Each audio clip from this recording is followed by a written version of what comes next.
واہ جی واہ، آپ کا بیٹا تو کہہ رہا تھا آپ مر گئے ہیں۔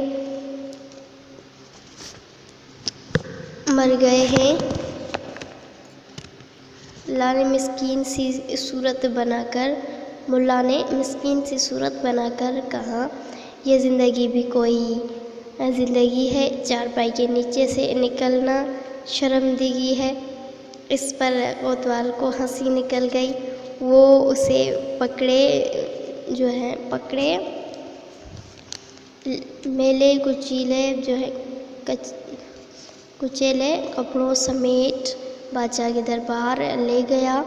بادشاہ نے اس کی یہ حالت دیکھی تو تعجب سے پوچھا، یہ کیا حلیہ بنا رکھا ہے؟ اس پر کوتوال نے سب ماجرا کے سنایا، جسے سن کر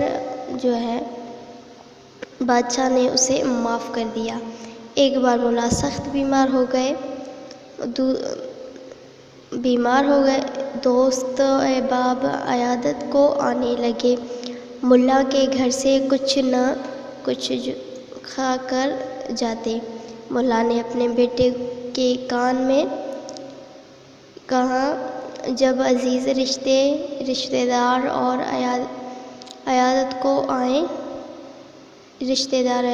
عیادت کو آئیں تو ملا کے بیٹے نے کہا، ملا صحت یاب کیسے ہوں؟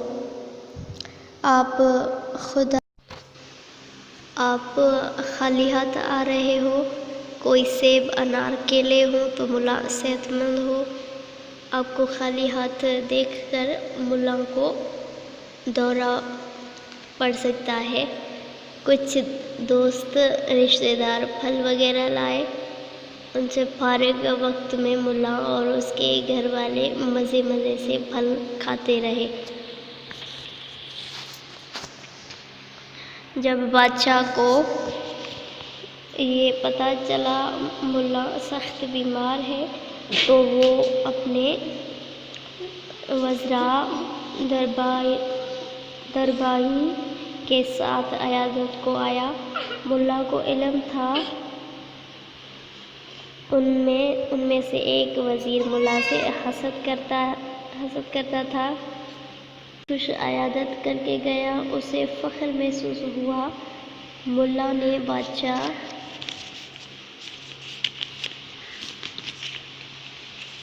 سے پہلے اسے بلایا ہے۔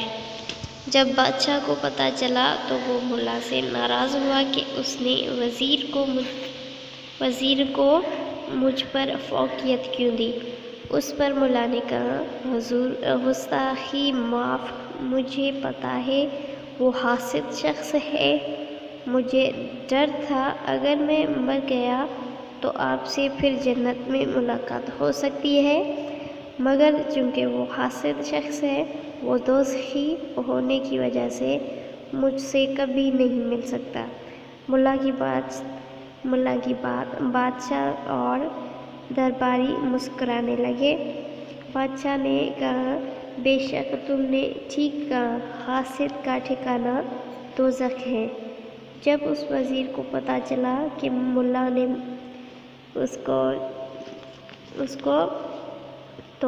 اس کی توہین کی ہے تو اس نے یہ بات دل میں رکھ لی۔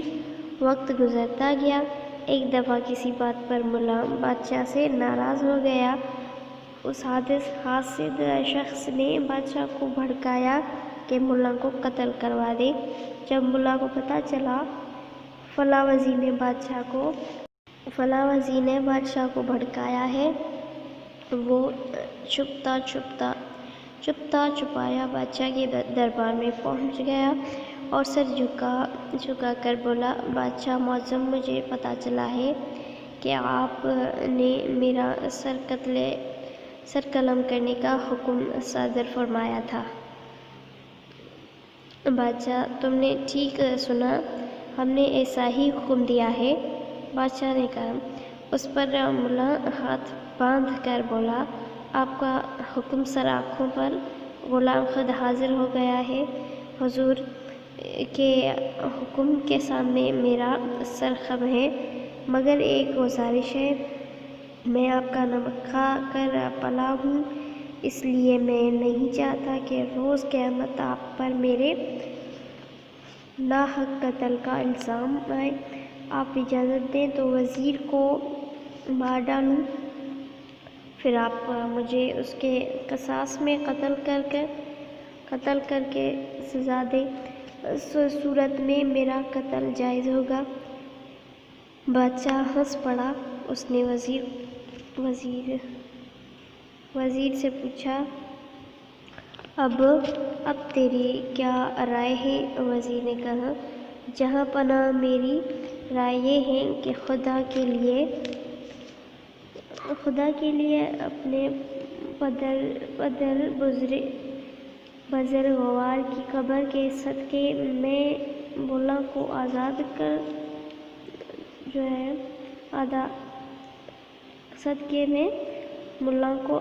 کر دیجیے تاکہ میں ابھی اس کی تجویز پر بچ سکوں۔ اس پر بادشاہ اور درباری ملا کی ذہانت کے متعارف ہو گئے اور حاسد وزیر نے حسد سے توبہ کر لی اور سب جو ہے وہ خوش ہو گئے۔ تو دیکھا پیارے بچوں، ہماری آج کی کہانی کتنی انٹرسٹنگ تھی، اس لیے حاسد کبھی نہیں کرنا چاہیے، حسد نہیں کرنا چاہیے، حاسد نہیں بننا چاہیے، اس میں ہمیشہ ہمیں ہی نقصان ہوتا ہے، ٹھیک ہے؟ کسی سے حسد نہیں کرنا چاہیے ورنہ اپنا نقصان ہوگا۔ مولانا رومی فرماتے ہیں کہ جب تو کسی دشمن پر تیر چلائے تو یہ جان لو کہ تو بھی کسی کے نشانے پر ہے، ٹھیک ہے؟ تو امید کرتے ہیں ہمارا آج کا جو ہے یہ کہانی کا ویڈیو آپ کو پسند آیا ہوگا، ہماری کہانی پسند آئی ہوگی تو ضرور اس ویڈیو کو لائک اور شیئر کیجیے، اور ہمارے اسلامک ویڈیو ہی ہے، تقریباً ساری باتیں اسلامک واقعات اور سارے اسلامی آپ سے شیئر کرتے رہتے ہیں۔ آج کی کہانی ضرور لائک اور شیئر، ہمارے چینل کو سبسکرائب کیجیے۔ انشاءاللہ ہم آپ سے مخاطب ہوتے ہیں اگلے ویڈیو میں دلچسپ کہانی کے ساتھ یا کسی اور بات کے ساتھ، اور جب تک کے لیے اجازت ہم دعا کرتے ہیں کہ لاسٹ میں اللہ تعالی ہمیں جو ہے اچھا بننے کی توفیق عطا فرمائے اور حسد سے بچائے۔ اب اجازت دیں، اللہ حافظ، خدائے پامان۔